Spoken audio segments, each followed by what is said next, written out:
আন্তর্জাতিক বিষয়াবলীর রাষ্ট্রীয় বৈশিষ্ট্য ও সমীক্ষা সংক্রান্ত এই ক্লাসটিতে আমি ফারহান সাকিব আপনাকে স্বাগত জানাচ্ছি।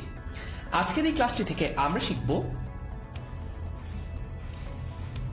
বিশ্বের মুদ্রা ব্যবস্থা নিয়ে, বিশ্বের ব্যাংকিং পদ্ধতি নিয়ে, বিভিন্ন রাষ্ট্রের ভাষা, বিভিন্ন রাষ্ট্রের আইনসভা সম্পর্কে, বিশ্বের গুরুত্বপূর্ণ জাতীয় প্রতীকগুলো সম্পর্কে এবং সংখ্যাতত্ত্বে আন্তর্জাতিক বিষয়াবলী সম্পর্কে আমরা জানব। তারপর আমরা জানব গুরুত্বপূর্ণ বিভিন্ন রিপোর্ট ও সমীক্ষা। চলুন তাহলে শুরু করা যাক। প্রথমেই আমরা বিশ্বের মুদ্রা ব্যবস্থা সম্পর্কে জানব। আমরা কিছু মুদ্রার নাম জানব এবং সেই মুদ্রাগুলো কোন কোন দেশে প্রচলিত আছে সেগুলো সম্পর্কে জানব, যেগুলো বিভিন্ন প্রতিযোগিতামূলক পরীক্ষায় অনেক সময় প্রশ্ন হিসেবে এসে থাকে। প্রথমেই আমরা জানব মার্কিন ডলার সম্পর্কে। মার্কিন কংগ্রেস 1785 সালে এটি প্রবর্তন করে। দ্বিতীয় বিশ্বযুদ্ধের বিশ্ব মুদ্রা বাজারে এটি সবচেয়ে গুরুত্বপূর্ণ হার্ড কারেন্সি হিসেবে বিবেচিত। এর কাগজের নোটের নকশা অনুযায়ী একে চলতি ভাষায় গ্রিন বাক হিসেবেও অভিহিত করা হয়ে থাকে। মার্কিন ডলার প্রচলিত আছে মার্শাল দ্বীপপুঞ্জ, মাইক্রোনেশিয়া, পালাউ, ইকুয়েডর, পূর্ব তিমুর, যুক্তরাষ্ট্র, এল সালভাদর এবং জিম্বাবুয়েতে। জিম্বাবুয়ে আগে নিজস্ব মুদ্রা ব্যবস্থা ব্যবহার করে থাকলেও পরবর্তীতে ব্যাপক মুদ্রাস্ফীতির কারণে তারা মার্কিন ডলারে শিফট করে। তারপর ডলার। এই মুদ্রা প্রচলিত আছে Brunei, Singapore, Liberia, Namibia, New Zealand, Bahamas, Barbados, Belize, Canada, Jamaica, Fiji, Solomon দ্বীপপুঞ্জ, সুরিনাম এবং গায়ানায়। তারপর আমরা জানব ইউরো সম্পর্কে। 1992 সালের 7 ফেব্রুয়ারি নেদারল্যান্ডসের ম্যাস্ট্রিক্ট ইউরোপীয় সম্প্রদায়ের সদস্যদের মধ্যে একটি চুক্তি স্বাক্ষরিত হয়, যা সম্পর্কে আমরা আগের লেকচারে জেনেছি। সেটির নাম হচ্ছে ম্যাস্ট্রিক্ট চুক্তি। 1 নভেম্বর 1993 সালে এই চুক্তিটি কার্যকর হয়, যার ফলে ইউরোপীয় ইউনিয়ন এবং ইউরোপের একক মুদ্রা হিসেবে ইউরো চালু হয়। বর্তমানে ইউরোপীয় ইউনিয়নের প্রায় 19টি দেশে ইউরো চালু আছে। ইউরোভুক্ত দেশ নয় এমন দেশে ইউরো চালু আছে যে দেশগুলো, সেগুলো হচ্ছে Andorra, Monaco, San Marino, Vatican City, Kosovo, Montenegro. আমরা দেখতে পাচ্ছি ইউর দেশগুলো সহ আরো বেশ কিছু দেশে ইউরো প্রচলিত আছে। এক নজরে আরেকবার দেখে নেই। Cyprus, Belgium, Andorra, Austria, Estonia, Finland, France, Germany, Greece, Ireland, Italy, Monaco, Montenegro, Netherlands, Portugal, San Marino, Slovakia, Slovenia, Spain, Luxembourg, Vatican City, Kosovo, Malta, Lithuania. অর্থাৎ আমরা বুঝতে পারছি যে ইউরো বেশ গুরুত্বপূর্ণ একটি মুদ্রা, যেটি অনেকগুলো দেশে এবং অনেকগুলো স্থানে প্রচলিত রয়েছে। তারপর ফ্রাঙ্ক। 1999 সালে ইউরো চালু হওয়ার আগে এটি একক জাতীয় মুদ্রা ছিল। 1360 থেকে 1380 সালের দিকে স্বর্ণ মুদ্রার মাধ্যমে ফ্রাঙ্কের প্রচলন শুরু হয়। 1795 সাল থেকে এটি জাতীয় মুদ্রা হিসেবে প্রতিষ্ঠিত হয় এবং এটি বলবৎ ছিল 1999 সাল পর্যন্ত। ফ্রাঙ্ক প্রচলিত ছিল Benin, Liechtenstein, Switzerland, Burkina Faso, Burundi, Cameroon, মধ্য আফ্রিকান প্রজাতন্ত্র, Chad, Congo, Djibouti, Gabon, Guinea, Guinea Bissau, Ivory Coast, Mali, Niger, Rwanda, Senegal ও টোগোতে। তারপর আমরা জানব রিয়াল সম্পর্কে। রিয়াল প্রচলিত স্থান হচ্ছে Iran, Oman, Cambodia, Qatar, Saudi আরব, ইয়েমেন, ব্রাজিল। দিনার প্রচলিত স্থান হচ্ছে বাহরাইন, ইরাক, জর্ডান, কুয়েত, উত্তর Macedonia, Serbia, Algeria, Libya, Tunisia. আর দিরহাম প্রচলিত হচ্ছে সংযুক্ত আরব আমিরাত এবং মরক্কোতে।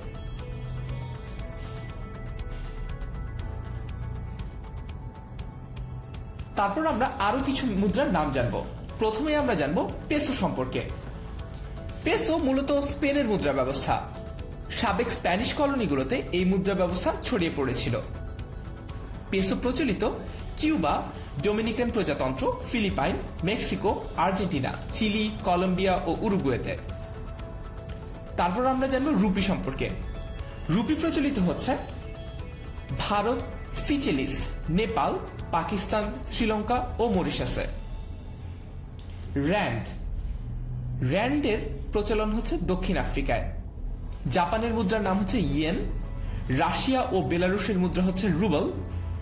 লেবানন, সিরিয়া, যুক্তরাজ্য, মিশর, সুদান, দক্ষিণ সুদান, সেখানে প্রচলিত হচ্ছে পাউন্ড। সোম, এটি প্রচলিত হচ্ছে কিরগিজস্তান ও উজবেকিস্তানে। ক্রোনা প্রচলিত সুইডেন ও আইসল্যান্ডে। রুপিয়া প্রচলিত ইন্দোনেশিয়া ও মালদ্বীপে এবং চীনের মুদ্রার নাম ইউয়ান।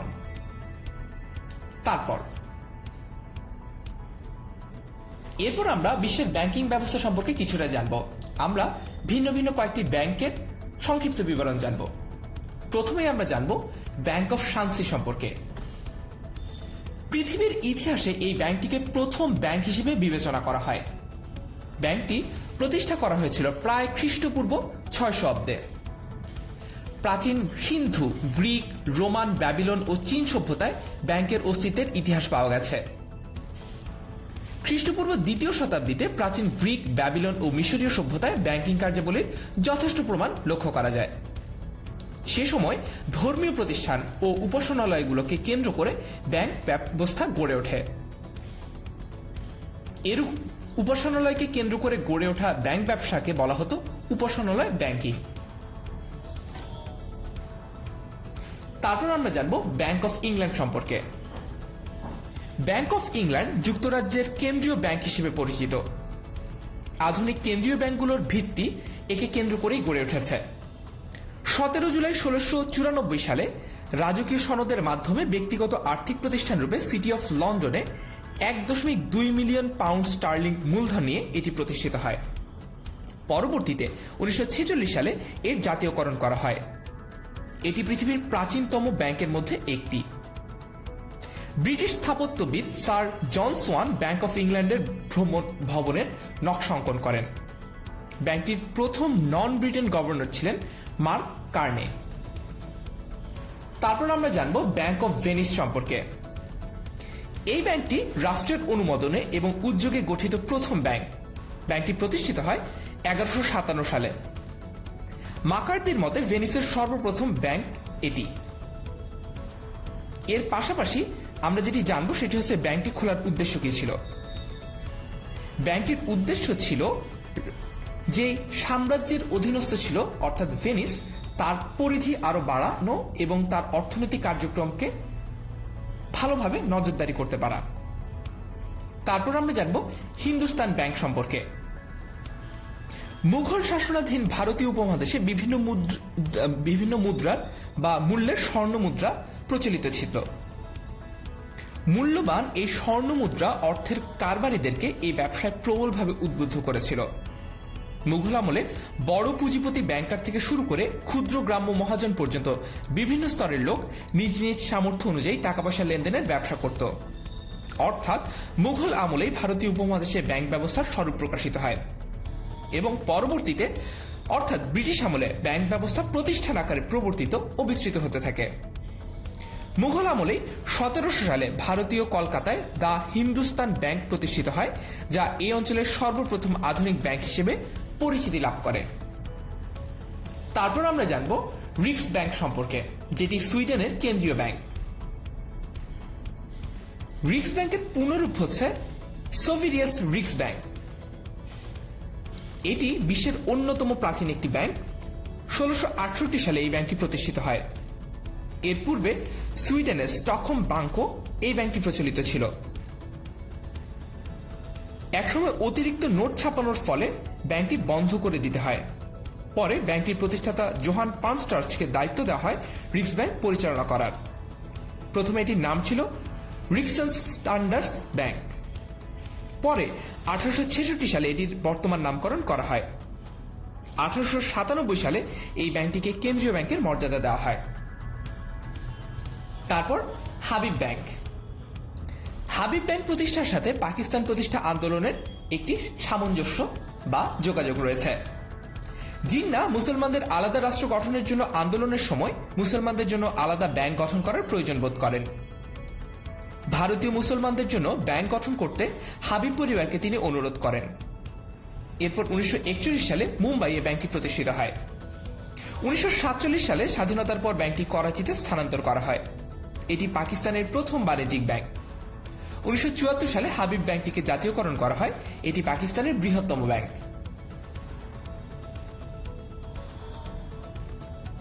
তারপর এখন আমরা জেনে নিব বিভিন্ন ব্যাংকের প্রতিষ্ঠাকাল ও প্রতিষ্ঠা স্থান সম্পর্কে। প্রথমে জানব শানসি ব্যাংক সম্পর্কে। শানসি ব্যাংক এটি প্রতিষ্ঠা হয়েছিল চীনে এবং এর প্রতিষ্ঠাকাল হচ্ছে খ্রিস্টপূর্ব 600 অব্দ। এই ব্যাংকটি বিশ্বের প্রথম ব্যাংক। তারপর ইতালির ব্যাংক অফ ভেনিস, এটি প্রতিষ্ঠিত হয়েছিল 1157 সালে। এটি বিশ্বের প্রথম সরকারি ব্যাংক। 1401 সালে প্রতিষ্ঠিত হয়েছিল ইতালির ব্যাংক অফ বার্সেলোনা, এটি বিশ্বের প্রথম সাংগঠনিক ব্যাংক। 1668 সালে প্রতিষ্ঠা হয়েছে সুইডেনের সোভিরিয়াস রিক্স ব্যাংক, যেটি বিশ্বের প্রথম কেন্দ্রীয় ব্যাংক। বিশ্বের প্রথম সাংগঠনিক কেন্দ্রীয় ব্যাংক এটি 1694 সালে প্রতিষ্ঠিত হয়েছে ইংল্যান্ডে এবং এর নাম হচ্ছে ব্যাংক অফ ইংল্যান্ড। উপমহাদেশের প্রথম বাণিজ্যিক ব্যাংক হিসেবে হিন্দুস্তান ব্যাংক 1700 সালে ভারতে প্রতিষ্ঠিত হয়েছে। এশিয়ার প্রথম কেন্দ্রীয় ব্যাংক হিসেবে 1882 সালে জাপানে ব্যাংক অফ জাপান প্রতিষ্ঠিত হয়েছে। ফেডারেল রিজার্ভ সিস্টেম এটি যুক্তরাষ্ট্রের কেন্দ্রীয় ব্যাংক। এটি প্রতিষ্ঠিত হয়েছে 1913 সালে এবং বলাই বাহুল্য এটি প্রতিষ্ঠিত হয়েছে যুক্তরাষ্ট্রে। রিজার্ভ ব্যাংক অফ ইন্ডিয়া এটি 1925 সালে ভারতে প্রতিষ্ঠিত হয়। এটি উপমহাদেশের প্রথম কেন্দ্রীয় ব্যাংক। উপমহাদেশের প্রথম মুসলিম ব্যাংক হচ্ছে হাবিব ব্যাংক লিমিটেড, এটি ভারতে প্রতিষ্ঠিত হয় 1941 সালে। প্রথম বাঙালি মালিকানাধীন ব্যাংক হচ্ছে ইস্টার্ন মার্কেন্টাইল ব্যাংক, এটি 1959 সালে বাংলাদেশে প্রতিষ্ঠিত হয়। তারপর এখন আমরা পৃথিবীর বিভিন্ন ভাষাসমূহ সম্পর্কে জানব। পৃথিবীর একমাত্র একক ভাষার দেশ হচ্ছে উত্তর কোরিয়া, অর্থাৎ সেখানে একটি মাত্র ভাষা প্রচলিত। আর পৃথিবীর সর্বোচ্চ ভাষার দেশ হচ্ছে পাপুয়া নিউগিনি। পাপুয়া নিউগিনিতে প্রায় 820 ধরনের ভাষা রয়েছে। ক্ষুদ্র একটি এলাকায় এত ভাষা বৈচিত্র্যের সহাবস্থান পাপুয়া নিউগিনিকে না দেখলে বিশ্বাস করার উপায় নেই। ভাষাগুলো মূলত অস্ট্রানেশীয় পরিবারের কিংবা পাপুয়ার নিজস্ব ভাষা। টোকপিসিন, ইংরেজি এবং হিরিমতু এই দেশের সরকারি ভাষা। টোকপিসিন সবচেয়ে বেশি প্রচলিত ভাষা। ভারতের সাংবিধানিকভাবে স্বীকৃত ভাষা হচ্ছে 22টি, তবে ভারতের সাংবিধানিকভাবে স্বীকৃত কোনো রাষ্ট্রভাষা নেই। সাংবিধানিকভাবে 22টি ভাষাকে স্বীকৃতি দেওয়া হয়েছে। তাছাড়াও ভারতে আরো বহু প্রকার ভাষা রয়েছে। দাপ্তরিক কাজে হিন্দি ও ইংরেজিকে ব্যবহার করার কথা বলা হয়েছে সংবিধানে। এখন আমরা কিছু ভাষার নাম জানব এবং সেই ভাষাগুলোর ব্যবহারকারী দেশ কোনগুলো সেগুলো সম্পর্কে জানব, অর্থাৎ সেই ভাষাভাষী লোকেরা কোথায় অবস্থান করে সেগুলো সম্পর্কে আমরা একটু সংক্ষেপে জেনে নেব। ইংরেজি। যুক্তরাষ্ট্র, যুক্তরাজ্য, Australia, New Zealand, Canada, Jamaica, Ghana, Zimbabwe, Mauritius, Uganda. West Indies, Tuvalu, Solomon দ্বীপপুঞ্জ, ফিজি, পাপুয়া নিউগিনি, মার্শাল দ্বীপপুঞ্জ, গ্রানাডা, গাম্বিয়া, দক্ষিণ Africa, Botswana, Swaziland, Liberia, Lesotho, Namibia, Zambia, Sierra Leone, Belize, Samoa, Kiribati, Nigeria, Singapore, Malta, Cameroon. অর্থাৎ বোঝাই যাচ্ছে যে ইংরেজি ভাষাটি ব্যবহার করে এমন ভাষাভাষী মানুষ পৃথিবীর অনেকগুলো জায়গায় ছড়িয়ে আছে। তারপর স্প্যানিশ। স্প্যানিশ ভাষাভাষী লোকের অবস্থান হচ্ছে Argentina, Bolivia, Colombia, Costa Rica, Cuba, Chile, Ecuador, El Salvador, Guatemala, Honduras, Mexico, Nicaragua, Panama, Paraguay, Spain, Peru, Uruguay এবং ভেনেজুয়েলায়। ফ্রেঞ্চ ভাষাভাষী মানুষের অবস্থান হচ্ছে Belgium, Haiti, Monaco, Senegal, France, Luxembourg, Congo, Chad, Gabon, Benin, Burkina Faso, Niger, Mali, Madagascar ও Guinea অঞ্চলে। Dutch ভাষায় মানুষ কথা বলে নেদারল্যান্ডস, বেলজিয়াম ও সুরিনামে। আরবি ভাষায় মানুষ কথা বলে আরব লীগের দেশসমূহ ও সাদ এবং ইরিত্রিয়ায়। পর্তুগিজ ভাষার প্রচলন রয়েছে Portugal, Brazil, Angola, Mozambique, Cape Verde, পূর্ব Timor, Sao Tome and Principe এবং গিনিতে। বাংলা ভাষার প্রচলন রয়েছে বাংলাদেশ এবং ভারতের পশ্চিমবঙ্গে। তারপর মান্দারিন ভাষার প্রচলন রয়েছে চীন, তাইওয়ান ও সিঙ্গাপুরে। হিন্দি ভাষার প্রচলন রয়েছে ভারতে। জার্মান ভাষার প্রচলন রয়েছে জার্মানি, অস্ট্রিয়া, সুইজারল্যান্ড এবং লিচেনস্টেইনে। ক্যাটালন ভাষায় কথাবার্তা যারা বলে তারা বসবাস করে অ্যান্ডোরা এবং স্পেনে। পশতু হচ্ছে আফগানিস্তানের ভাষা। জাংখা ভুটানের ভাষা। সোয়াহিলি এটি হচ্ছে কেনিয়া ও তানজানিয়ার ভাষা। উর্দু পাকিস্তান ও ভারতে ব্যবহার করা হয়। হিব্রু এটি ইসরায়েলের ভাষা। বার্মিজ হচ্ছে মিয়ানমারের ভাষা। মালয়েশিয়া এবং ব্রুনাইয়ের মানুষ মালয় ভাষায় কথা বলে। ইরানের মানুষ কথা বলে ফার্সি ভাষায় এবং রাশিয়ানরা কথা বলে রুশ ভাষায়।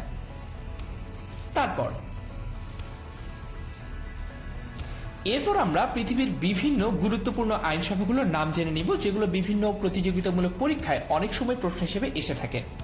প্রথমেই আমরা জানব এশিয়া মহাদেশের কিছু দেশের গুরুত্বপূর্ণ আইনসভা সম্পর্কে।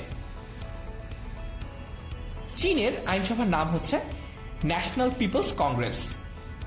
জাপানের আইনসভার নামটি বেশ মজার, সেটি হচ্ছে ডায়েট। ইন্দোনেশিয়ার আইনসভার নাম হচ্ছে পিপলস কনসালটেটিভ অ্যাসেম্বলি। ইরাকের আইনসভার নাম হচ্ছে কাউন্সিল অফ রিপ্রেজেন্টেটিভস।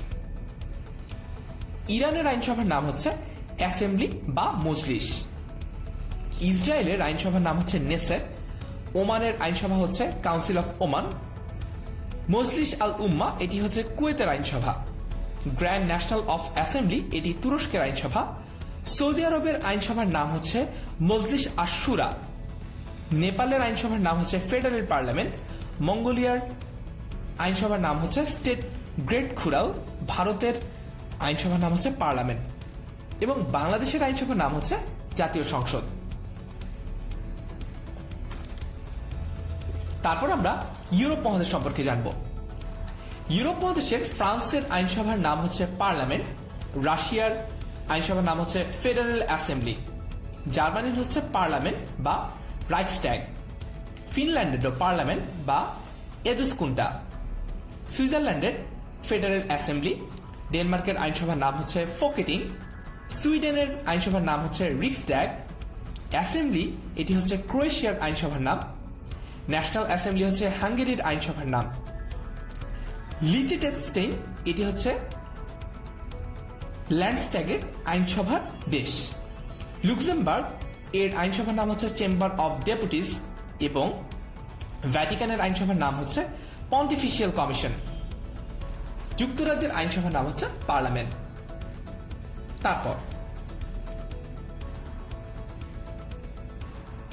এরপর আমরা আফ্রিকা মহাদেশ সম্পর্কে জানব।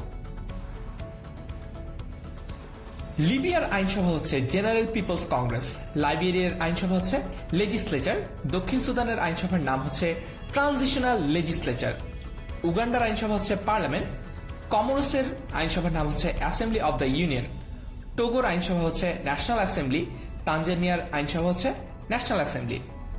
মোজাম্বিকের অ্যাসেম্বলি অফ রিপাবলিক। সোমালিয়ার ফেডারেল পার্লামেন্ট।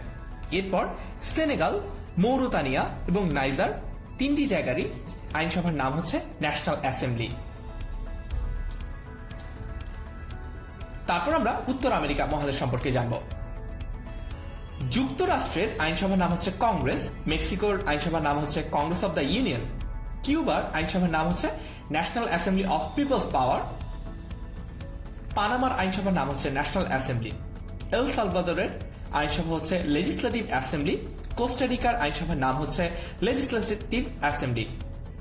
বেলিজের আইনসভার নাম ন্যাশনাল অ্যাসেম্বলি। হন্ডুরাসের national congress. Nicaragua national assembly. Dominica house of assembly. হাইতির আইনসভার নাম হচ্ছে পার্লামেন্ট এবং সেন্ট লুসিয়ার আইনসভার নামও পার্লামেন্ট। তারপর দক্ষিণ আমেরিকার ব্রাজিলের আইনসভার নাম হচ্ছে ন্যাশনাল কংগ্রেস, আর্জেন্টিনার আইনসভার নামও ন্যাশনাল কংগ্রেস এবং চিলির আইনসভার নামও ন্যাশনাল কংগ্রেস। কলম্বিয়ার এই ন্যাশনাল নামটি নেই, শুধু কংগ্রেস। পেরুতে হচ্ছে কংগ্রেস অব দ্য রিপাবলিক এবং সুরিনামের আইনসভার নাম হচ্ছে ন্যাশনাল অ্যাসেম্বলি। ওশিনিয়া মহাদেশের অস্ট্রেলিয়ার আইনসভার নাম হচ্ছে পার্লামেন্ট, পাপুয়া নিউগিনির আইনসভার নাম হচ্ছে ন্যাশনাল পার্লামেন্ট। কিরিবাতি তাদের আইনসভার নাম হচ্ছে হাউস অফ অ্যাসেম্বলি। টোঙ্গার আইনসভার নাম হচ্ছে লেজিসলেটিভ অ্যাসেম্বলি। মার্শাল দ্বীপপুঞ্জের আইনসভা হচ্ছে লেজিসলেচার। পালাউয়ের আইনসভার নাম হচ্ছে ন্যাশনাল কংগ্রেস। তারপর এখন আমরা বিশ্বের বিভিন্ন দেশের জাতীয় প্রতীকগুলো সম্পর্কে সংক্ষেপে একটু জেনে নিব। প্রথমেই আমরা দেখতে পাচ্ছি ভারতের জাতীয় প্রতীক। এটি হচ্ছে অশোক স্তম্ভ। চতুর্মুখ সিংহ দাঁড়িয়ে আছে একটি ভিত্তির উপর, যার নিচে একটি ঘোড়া এবং একটি ষাঁড় রয়েছে এবং এর কেন্দ্রে একটি চক্র, যাকে বলা হয় ধর্মচক্র, সেটি রয়েছে। এটি হচ্ছে ভারতের জাতীয় প্রতীক। তারপর দেখতে পাচ্ছি পাকিস্তানের জাতীয় প্রতীক। এই প্রতীকটিতে 4টি উপাদান রয়েছে। এগুলো হচ্ছে উপরে তারা ও বাঁকানো চাঁদ, মাঝে ঢাল যা একটি জয়মাল্য দ্বারা বেষ্টিত এবং এর নিচে একটি স্ক্রল। ক্রেস্ট ও প্রতীকের সবুজ রং ইসলামের সনাতন চিহ্ন। কেন্দ্রের 4 ভাগে বিভক্ত ঢালে দেখানো হয়েছে তুলা, গম, চা এবং পাট, যা স্বাধীনতার সময় পাকিস্তানের প্রধান ফসল ছিল। এটি কৃষিভিত্তিক অর্থনীতিকে ফুটিয়ে তোলে। তারপর আমরা দেখতে পাচ্ছি জার্মানির প্রতীক, একটি কালো ঈগল, যার লাল ঠোঁট, লাল জিহ্বা ও লাল পা প্রদর্শন করা হচ্ছে। তারপর চীনের জাতীয় প্রতীক, জাতীয় পতাকা থিয়েন আনম্যান, চাকা এবং ধানের শীষ নিয়ে চীনের জাতীয় প্রতীকটি গঠিত। কানাডার জাতীয় প্রতীকটি খুবই পরিচিত, সেটি হচ্ছে ম্যাপল লিফ বা ম্যাপল পাতা। তারপর দেখতে পাচ্ছি ফ্রান্সের জাতীয় প্রতীক। এই প্রতীকে আছে একটি ঢাল, ঈগল ও সিংহের সংযুক্ত মাথা, জলপাই গাছের শাখা ও ওক গাছের শাখা। এরপর আমরা জানব অস্ট্রেলিয়ার জাতীয় প্রতীক সম্পর্কে। এই প্রতীকের মাঝে একটি শিল্ড আছে, যেখানে 6টি রাজ্যের প্রতীক রয়েছে। শিল্ডের 2 পাশে 2টি ন্যাটিভ প্রাণী, ক্যাঙ্গারু ও ইমু। উপরের 7টি সূচকের একটি তারকা কমনওয়েলথের এবং নিচের জাতীয় ফুল গোল্ডেন ওয়াটেল। তারপর জানব জাপানের প্রতীক সম্পর্কে। এর নাম হচ্ছে ক্রিসেন্থিয়াম। এটি জাপানের রাজকীয় সিল। ক্রিসেন্থিয়াম একটি ফুল। এরপরে সৌদি আরব, খেজুর গাছের নিচে 2টি তরবারি, এটি সৌদি আরবের জাতীয় প্রতীক। তারপর নিউজিল্যান্ড, মাঝের শিল্ডে রয়েছে নিউজিল্যান্ডের সামুদ্রিক বাণিজ্য, কৃষি শিল্প বাণিজ্যের প্রতীক। এক পাশে ইউরোপিয়ান নারী এবং আরেক পাশে মাওরি পুরুষের মাধ্যমে বহু সংস্কৃতির ধারক হিসেবে নিজেদেরকে পরিচিত করছে নিউজিল্যান্ড। নিচে আছে নিউজিল্যান্ডের সিলভার ফার্ন এবং উপরের রাজকীয় মুকুট, যা তাদের সাংবিধানিক রাজতন্ত্রকে নির্দেশ করে। তারপর এখন আমরা সংখ্যাতত্ত্বে আন্তর্জাতিক বিষয়াবলী সম্পর্কে জেনে নিব, অর্থাৎ আমরা কিছু সালভিত্তিক তথ্য জানব। 1789 সালে ফরাসি বিপ্লব সংগঠিত হয়। পশ্চিমা ইতিহাসের সবচেয়ে গুরুত্বপূর্ণ ঘটনাগুলোর একটি হচ্ছে এই ফরাসি বিপ্লব। এই বিপ্লবের মাধ্যমে রাজা ষোড়শ লুইয়ের পতন হয় এবং সাংবিধানিক রাজতন্ত্র প্রতিষ্ঠা লাভ করে। এটি পশ্চিমা গণতন্ত্রের যাত্রায় মূল ভূমিকা পালন করে। 1804 সালে নেপোলিয়ন ফ্রান্সের সম্রাট নির্বাচিত হন। নেপোলিয়ন বোনাপার্ট ফরাসি বিপ্লবের সময় একজন জেনারেল ছিলেন। ফরাসি বিপ্লবের পর তার উত্থান ঘটে। 1804 থেকে 1814 সাল পর্যন্ত তিনি ফ্রান্সের সম্রাট ছিলেন। তারপর 1818 জার্মান দার্শনিক কার্ল মার্কস জন্মগ্রহণ করেন। কার্ল মার্কস একজন জার্মান দার্শনিক, অর্থনীতিবিদ, ইতিহাসবেত্তা, সমাজবিজ্ঞানী, রাজনৈতিক, তাত্ত্বিক এবং সমাজতান্ত্রিক বিপ্লবী। তার বিখ্যাত রচনা হচ্ছে দাস ক্যাপিটাল, কমিউনিস্ট ম্যানিফেস্টো ইত্যাদি। তিনি সমাজতন্ত্রের প্রধান তাত্ত্বিক। 1861 সালে উপমহাদেশের প্রথম আদমশুমারি বা মানুষ গণনা অনুষ্ঠিত হয়। লর্ড ক্যানিং এর সময় এই আদমশুমারিটি অনুষ্ঠিত হয়। এবছরের আরেকটি গুরুত্বপূর্ণ ঘটনা হচ্ছে এ বছরই বিশ্বকবি রবীন্দ্রনাথ ঠাকুর জন্মগ্রহণ করেন। 1863 সালে আব্রাহাম লিঙ্কন কৃতদাস প্রথা বিলোপ সাধন করেন। আব্রাহাম লিঙ্কন যুক্তরাষ্ট্রের 16তম প্রেসিডেন্ট এবং রিপাবলিক পার্টির প্রথম প্রেসিডেন্ট ছিলেন। তিনি 1861 থেকে 1865 সাল পর্যন্ত ক্ষমতায় ছিলেন। দাস প্রথাকে কেন্দ্র করে মার্কিন যুক্তরাষ্ট্রের গৃহযুদ্ধের সময় তিনি উত্তরাঞ্চলীয় ইউনিয়ন বাহিনীর নেতৃত্ব দেন এবং দক্ষিণের কনফেডারেট জোটকে পরাজিত করেন। তারপর 1893 নিউজিল্যান্ডের নারীরা প্রথম ভোটাধিকার পায়। একসময় সংসদীয় গণতন্ত্রে নারীদের কোনো ভোটাধিকার ছিল না। ভোটাধিকার পাওয়ার জন্য ধীরে ধীরে নারীরা অধিকার সচেতন হয়ে সংঘবদ্ধ হতে থাকেন এবং পরবর্তীতে নানা রকম আন্দোলন ও সম্মেলনের ফলে তারা তাদের এই ভোটাধিকারটি অর্জন করতে পারেন। 1920 মহাত্মা গান্ধী অসহযোগ আন্দোলনের ডাক দেন। মহাত্মা গান্ধী ও ভারতীয় জাতীয় কংগ্রেস পরিচালিত ভারতব্যাপী অহিংস গণ আইন অমান্য আন্দোলনকারীদের মধ্যে একটি ছিল। অর্থাৎ তারা সহিংস পথ পরিহার করে অহিংসার মাধ্যমে বা সংঘর্ষ কিংবা সহিংসতা বাদ রেখে একটা আন্দোলন পরিচালনা করেন, যেখানে তারা আইন অমান্য করেন কিন্তু তার ফলে কাউকে হতাহত কিংবা নিহত হতে হয় না। 1948 মাদার তেরেসা ভারতের নাগরিকত্ব লাভ করেন এবং মিয়ানমার স্বাধীনতা অর্জন করেন। মিয়ানমার স্বাধীনতা অর্জন করে ইংল্যান্ডের কাছ থেকে। 1957 সালে কাগমারি সম্মেলন অনুষ্ঠিত হয়। 1957 সালে অনুষ্ঠিত এই কাগমারি সম্মেলন জাতীয় জীবনে বা রাজনৈতিক প্রেক্ষাপটে বিশেষ গুরুত্ব রেখেছে। 1957 সালের 6 থেকে 10 ফেব্রুয়ারি অনুষ্ঠিত আওয়ামী লীগের কাউন্সিল অধিবেশন ও সাংস্কৃতিক সম্মেলন ছিল এই কাগমারি সম্মেলন। এই সম্মেলনে ভাসানী পাকিস্তানি শাসকদের হুঁশিয়ার করে দিয়ে বলেন, যদি পূর্ব পাকিস্তান শোষণ অব্যাহত থাকে তবে তিনি পশ্চিম পাকিস্তানকে আসসালামু আলাইকুম জানাতে বাধ্য হবেন। তারপর 1964 সালে চীন প্রথম পারমাণবিক বোমার বিস্ফোরণ ঘটায়। দ্বিতীয় বিশ্বযুদ্ধের পর পারমাণবিক অস্ত্র তৈরির প্রবণতা দেখা যায়। বিশ্বের পরাশক্তিগুলো আমেরিকার পথ ধরে নিজেদেরকে পারমাণবিক অস্ত্র তৈরির প্রতিযোগিতায় নামায়। 1969 ওয়াইসি গঠিত হয়। 1969 21 আগস্ট ইসরায়েলের জেরুজালেমের পবিত্র মসজিদুল আকসায় অগ্নিসংযোগ করা হয়। এর ফলে সমগ্র মুসলিম বিশ্বে একটি নেতিবাচক প্রতিক্রিয়া দেখা যায়। এর ফলে পরবর্তীতে গঠিত হয় ওয়াইসি। 1974 সালে পাকিস্তান বাংলাদেশকে স্বীকৃতি দেয়। 1975 প্রথম বিশ্বকাপ ক্রিকেট শুরু হয়। 1975 সালের 7 থেকে 21 জুন ইংল্যান্ডের 5টি শহরে 6টি মাঠে এই বিশ্বকাপ অনুষ্ঠিত হয়। প্রতিযোগিতায় সর্বমোট 8টি দেশ অংশগ্রহণ করে। তার পাশাপাশি 1975 সালের 15 আগস্ট বঙ্গবন্ধু শেখ মুজিবুর রহমান তার 2 কন্যা ব্যতীত সপরিবারে আততায়ীদের হাতে নিহত হন। 1978 সালে মিশর ও ইসরায়েলের মধ্যে ক্যাম্প ডেভিড চুক্তি স্বাক্ষরিত হয়। 1978 সালের এই ক্যাম্প ডেভিড চুক্তির মাধ্যমে মিশর ইসরায়েলের দীর্ঘদিনের দ্বন্দ্বমূলক অবস্থান থেকে তারা সরে আসে এবং একটি শান্তি চুক্তি করে। তার ফলে মিশর ইসরায়েলের অস্তিত্ব স্বীকার করে এবং তাদেরকে স্বীকৃতি প্রদান করে। চুক্তির জন্য আনোয়ার সাদাত ও মোনাখেম বেগিন দুজনই নোবেলের শান্তি পুরস্কার অর্জন করেন। 1981 মাহাথির মোহাম্মদ মালয়েশিয়ার প্রধানমন্ত্রীর দায়িত্ব গ্রহণ করেন। মাহাথির মোহাম্মদ মালয়েশিয়ার সাবেক প্রধানমন্ত্রী এবং আধুনিক মালয়েশিয়ার স্থপতি।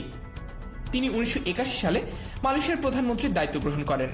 তার নেতৃত্বে ক্ষমতাসীন দল পরপর 5 বার সংসদের নির্বাচনে জয়ী হয়ে সরকার গঠন করে। তিনি এশিয়ার সবচেয়ে দীর্ঘ সময় ধরে গণতান্ত্রিকভাবে নির্বাচিত প্রধানমন্ত্রী ছিলেন। 2003 সালের 30 অক্টোবর তিনি স্বেচ্ছায় প্রধানমন্ত্রীর পদ ছেড়ে দেন। 2018 সালে তিনি আবারও প্রধানমন্ত্রী হিসেবে শপথ গ্রহণ করেন। 1982 সাল ফকল্যান্ড দ্বীপ নিয়ে ইংল্যান্ড ও আর্জেন্টিনার মধ্যে যুদ্ধ হয়।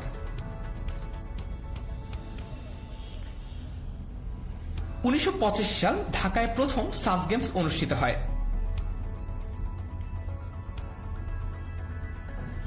1989 সালে বার্মার নাম মিয়ানমার হয় এবং টিয়েনআনমেন স্কোয়ারে ছাত্র বিক্ষোভ শুরু হয়।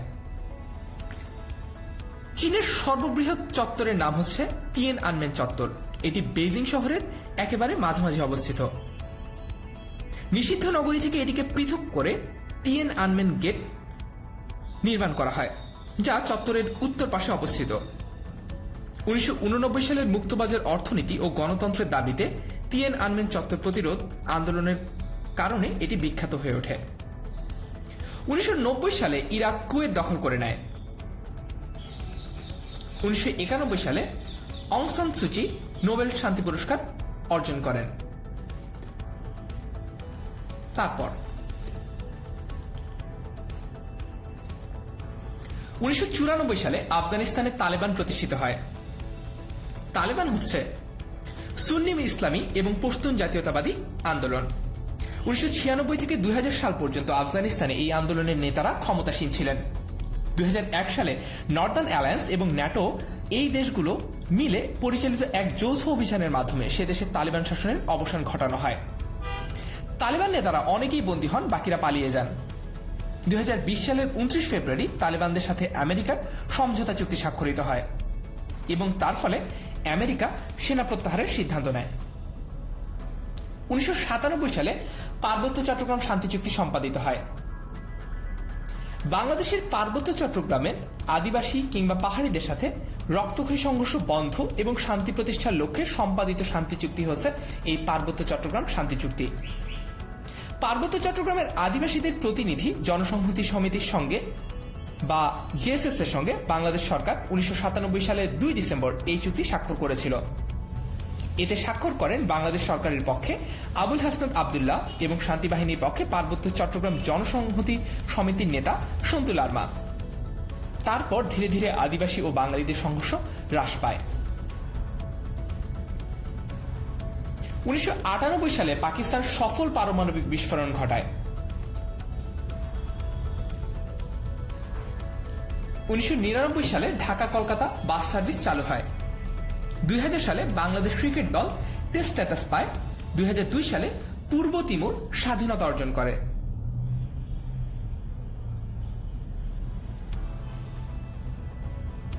2002 সালের 20 মে ইন্দোনেশিয়ার কাছ থেকে পূর্ব তিমুর স্বাধীনতা অর্জন করে এবং তারপর এটি একটি সম্পূর্ণ স্বাধীন প্রজাতন্ত্রে পরিণত হয়। 2003 সালে ইরানের শিরিন এবাদি শান্তিতে নোবেল পুরস্কার অর্জন করেন। তিনি একজন আইনজীবী ও মানবাধিকার কর্মী। তিনি 2003 সালে শান্তিতে নোবেল পুরস্কার অর্জন করেন গণতন্ত্র ও মানবাধিকার রক্ষায় অবদান রাখার জন্য। 2006 সালে ডক্টর মোহাম্মদ ইউনুস শান্তিতে নোবেল পুরস্কার অর্জন করেন। 2008 সালে বান কি মুন বাংলাদেশ সফরে আসেন। বান কি মুন এশিয়া থেকে নির্বাচিত দ্বিতীয় জাতিসংঘের মহাসচিব।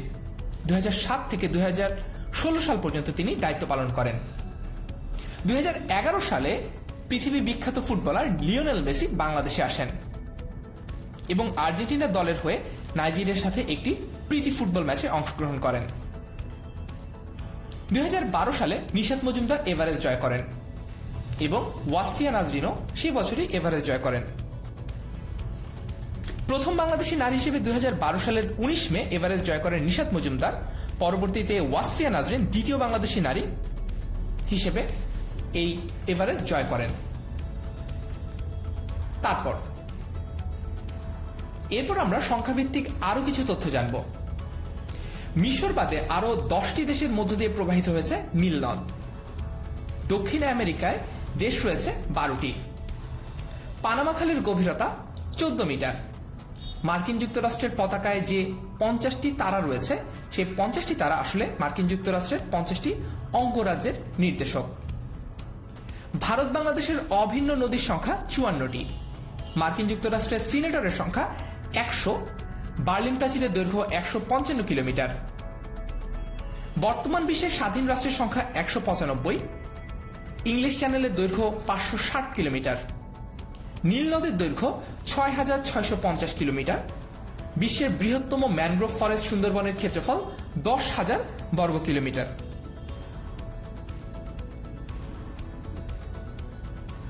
এখন আমরা কিছু রিপোর্ট ও সমীক্ষা সম্পর্কে জানব। প্রথমেই আমরা একটু সংক্ষেপে জেনে নিই বৈশ্বিক শান্তিসূচক সম্পর্কে। অস্ট্রেলিয়ার সিডনি ভিত্তিক আন্তর্জাতিক গবেষণা প্রতিষ্ঠান institute for economics and peace IEP প্রতি বছর এই বিশ্ব শান্তি সূচক প্রকাশ করে। আমরা এখন 2020 সালের বৈশ্বিক শান্তি সূচক সম্পর্কে জেনে নিব। সবচেয়ে শান্তিপূর্ণ 5টি দেশের তালিকা আমরা প্রথমে দেখতে পাচ্ছি। 1 নম্বরে রয়েছে আইসল্যান্ড, 2 নম্বরে নিউজিল্যান্ড, 3 নম্বরে পর্তুগাল, 4 নম্বরে অস্ট্রিয়া এবং 5 নম্বরে ডেনমার্ক।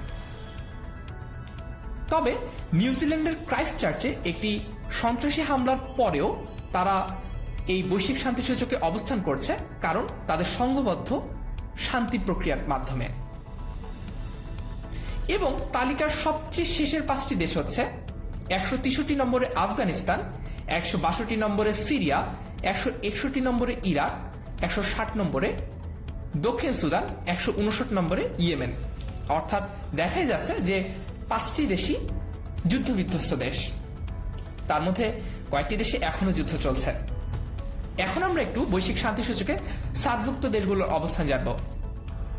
19 নম্বরে রয়েছে ভুটান, 73 নম্বরে নেপাল, 77 নম্বরে শ্রীলঙ্কা এবং 97 নম্বরে বাংলাদেশ।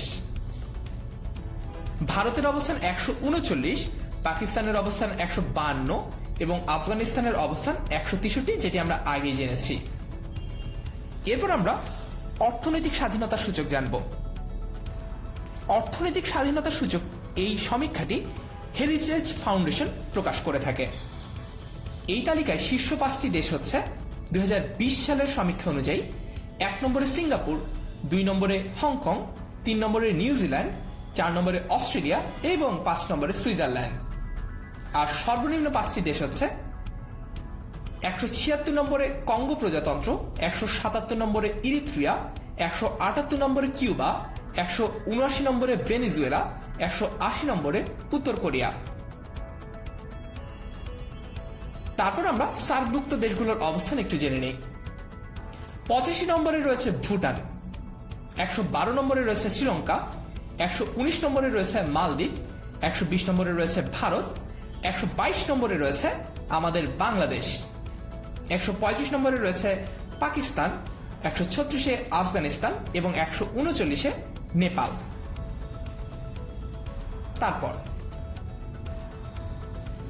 এরপর আমরা বিশ্ব প্রতিযোগিতামূলক অর্থনীতির প্রতিবেদন সম্পর্কে জানব। 1989 সাল থেকে এই তালিকাটি প্রকাশ করে আসছে আইএমডি। 235টি নির্দেশক অনুসারে 63টি অর্থনীতির বিশ্লেষণ করা হয়েছে এই কিছু নির্দেশকের মাধ্যমে। নির্দেশকগুলোর মধ্যে রয়েছে বেকারত্ব, অর্থনৈতিক প্রবৃদ্ধি এবং শিক্ষা ও স্বাস্থ্য খাতের সরকারি ব্যয়। আবার সামাজিক সংগতি, বিশ্বায়ন ও দুর্নীতি এগুলোকেও আমলে নেওয়া হয়। এই তালিকা অনুসারে প্রথম 5টি দেশ হচ্ছে সিঙ্গাপুর, ডেনমার্ক, সুইজারল্যান্ড, নেদারল্যান্ড এবং হংকং। আর সবচেয়ে পিছিয়ে থাকা 5টি দেশ হচ্ছে 59 নম্বরে দক্ষিণ আফ্রিকা, 60 নম্বরে ক্রোয়েশিয়া, 61 নম্বরে মঙ্গোলিয়া, 62 নম্বরে আর্জেন্টিনা এবং 63 নম্বরে ভেনেজুয়েলা। বিশ্ব প্রতিযোগিতামূলক অর্থনীতি প্রতিবেদনে তালিকাভুক্ত একমাত্র সার্কভুক্ত দেশটি হচ্ছে 43 নম্বরে থাকা ভারত। এখন আমরা বিশ্বের ব্যয়বহুল শহরের তালিকা সম্পর্কে জানব। বিশ্বের ব্যয়বহুল শহরের তালিকা করে যুক্তরাষ্ট্রের মানব সম্পদ পরামর্শক সংস্থা মার্সা। বিদেশি কিংবা পর্যটক থাকার জন্য সবচেয়ে ব্যয়বহুল শহরের তালিকা করে তারা। বিশ্বব্যাপী 209টি গন্তব্যস্থলের খাবার, বাসস্থান, পরিবহন, বিনোদন ও গৃহস্থালী সামগ্রী সহ 200টি উপকরণের ভিত্তিতে এই তালিকা তারা করে থাকে। ব্যয়বহুল শহরের তালিকায় শীর্ষ 5-এ রয়েছে চীনের হংকং, তুর্কমেনিস্তানের আশগাবাদ, জাপানের টোকিও, সুইজারল্যান্ডের জুরিক এবং সিঙ্গাপুরের সিঙ্গাপুর সিটি।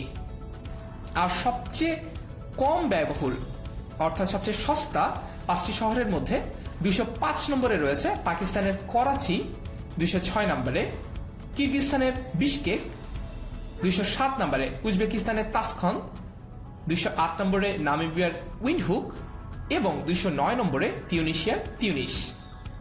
ঢাকার অবস্থান 26তম, অর্থাৎ বোঝাই যাচ্ছে ঢাকা কিন্তু বেশ ব্যয়বহুল একটি শহর।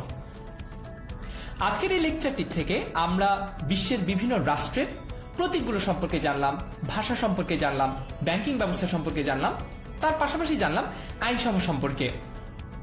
আমরা শেষে এসে জানলাম বিভিন্ন রিপোর্ট, সমীক্ষা ও বিভিন্ন সূচকে বিভিন্ন দেশের অবস্থান সম্পর্কে।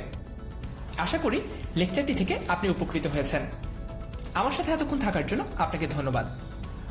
পরবর্তী লেকচারে আবারও দেখা হচ্ছে।